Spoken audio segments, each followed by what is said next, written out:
Hey there, pirates. Welcome aboard the Anime No Me channel. Today we're going to talk about Rox D. Xebec. Have you ever wondered why Oda doesn't want to reveal Rox D. Xebec's face? There's a reason for that, and I'm going to reveal it to you in today's video. I hope for your support to help our crew win, and to do so, you just need to click the thumbs up button, leave a like, and subscribe to the channel. By doing this, you will win an incredible devil fruit, so just comment which fruit you want. Guys, you know when something isn't said because it shouldn't be said yet? When a piece that should be visible is deliberately kept in the shadows, like the author is playing with our patience while preparing something that must be revealed at just the right moment. I think that's exactly the case with Rox D. Xebec's face, and it's not just because Oda likes to keep secrets. That's typical of him. In this particular case, the reveal isn't just visual. The reveal of Rox's face is probably tied to something much bigger, something that, if revealed too early, would break the logic Oda has been building for decades. And that's why I believe either he's still alive or he left behind someone who's going to shake the world. The first time we heard about Rox was in chapter 957, and the way he was introduced already made it clear that we were facing a key piece of One Piece's history, one that had been deliberately erased. His name had been wiped from history by the world government. No one spoke about him. There were no clear records. Even the Marines treated the subject like a taboo.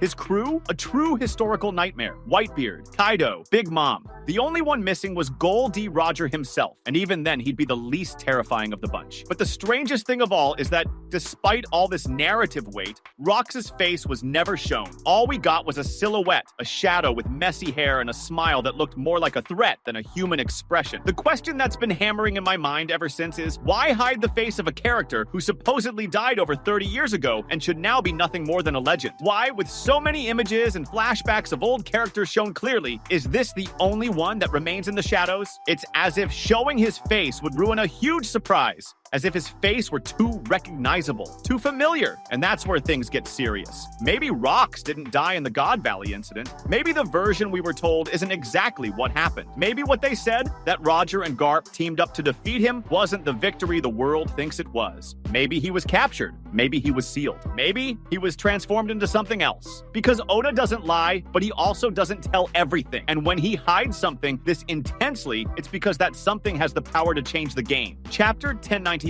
reignited that suspicion in me. The way certain characters behave when secrets are brought up, like Garp's lines about some things that cannot be told, made me think about Rox again. Because if there's one thing the story of One Piece teaches us, it's that nothing is left to chance. Every detail, no matter how small it seems, has a purpose. And Rox's face, or rather, its absence, is not a small detail. It's a warning. Now, if he's no longer alive, there's still a very real chance that he left behind an heir. Someone who carries his blood, his will, or maybe something more. His face. And that's one of the reasons I believe that Rox's identity might be directly connected to someone we already know. Because if his face is revealed and we recognize it, even vaguely, then everything Oda has built up until now will shift. It will all connect in a way that makes us go back and reread the entire story from a new perspective. The first name that comes to mind is, of course, Marshall D. Teach. We can't ignore the similarities. His ship is called the Saber of Xebec, and that's not just a throwaway reference. It's a clue Oda gave us, knowing we'd be left wondering why someone would name their ship after a pirate erased from history. And if it's not blood, then it's will. And what if it's both? Teach, with his actions, seems more interested in restoring the empire Rox tried to build than in creating something new. He doesn't share Luffy's ideal of freedom. He wants control, domination, as if he's rewriting an old plan. And if Teach is a descendant of Rox, that would explain a lot. His obsession with devil fruits, the bizarre and unstable nature of his crew, the cold way he manipulates situations, it all echoes that dark past we heard about Rox. Even the island he chose as his base, Hachinosu, the former hideout of the Rox pirates. None of this is a coincidence, not in One Piece. But let's go further. There's also the possibility that Teach is a clone. Yes, a clone. If you had told me this years ago, I would have probably laughed. But after the Pacifistas, after Vegapunk's experiments, after seeing Stussy revealed as a clone, everything changed. The One Piece universe allows for this, and a clone doesn't have to be identical. It could be a fusion of genetic material with new variables. Maybe that's why Teach is so physically strange. For years, fans have talked about how he seems to have two bodies, how he never sleeps, how he can carry two powers. That's not normal. That's not human. It could be the result of artificial creation. Maybe he was created by someone to be the reincarnation of Rox's will. A project that worked or failed depends on your point of view. Now think about this. If that's true, if Rox's face is identical to Teach's, or even just similar, how could Oda show that face without ruining everything? He can't, because if he showed Rox's face back in chapter 957, for example, and we recognized it, then Teach's entire journey would lose its mystery. The impact of the reveal would be broken. And Oda knows that. That's why he's holding it back. That's why he won't show it. Because revealing it now would be the same as confirming a connection that still needs time to mature. And there's more. You know what makes me think Rox's face might be familiar? It's the way Garp talks about him. Old Garp has always been the type to face things head on. He speaks his mind and never hides his opinion. But when it comes to Rox, he changes. He gets serious, cautious, as if he saw something he'd rather not remember. As if he's carrying a burden no one else understands. And that tells me that what happened in God Valley was more than a battle. It was an agreement, a difficult decision. And maybe Garp allowed something to be hidden to protect the world. Maybe he even let Rox live. Maybe Rox struck a deal. Who knows? And if you think that's an exaggeration, remember that Garp himself once hid another world-shaking secret, the birth of Ace. And not just any Ace, but the son of Gol D. Roger. So it wouldn't be absurd to think that Garp, once again, kept the existence of someone dangerous hidden, even if for reasons he believed were just. And this leads to the final point of the first part of my theory. The face of Rox D. Xebec is not shown because he is the key to understanding the present. He is not just a shadow of the past. He is the link that connects the Void Century, the world government, the D, clan, and all the great mysteries of the world. He is the bridge, and whether he is still alive, left behind an heir, or was recreated in a lab, the fact is, his visual identity matters. Because if he no longer mattered, Oda would have shown him already. But he didn't. And not showing him is in itself the biggest clue we could get. Maybe he's the true final enemy. Maybe he's a hidden piece that will only appear at the most critical moment.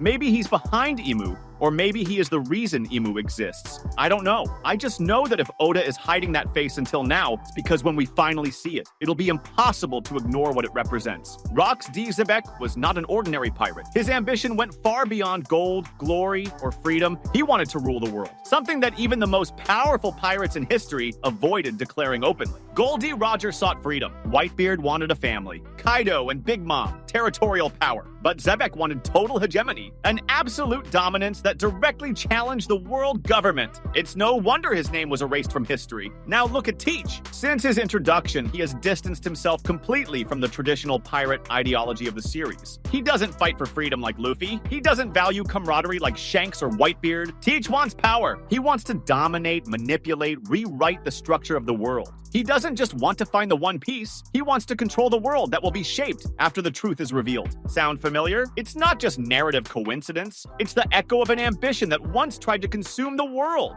and perhaps never truly disappeared. No detail in One Piece is without purpose. Naming Blackbeard's ship the Saber of Xebec is a symbolic act. In a world where the name Rox is treated as taboo and where the world government itself erased that name from history, why would Teach dare to use that surname? Either he's completely insane, which isn't entirely untrue, or he has a direct connection to that name. If Teach is a descendant of Rox, then the name of the ship is not just a tribute, it's a declaration, a proclamation of return.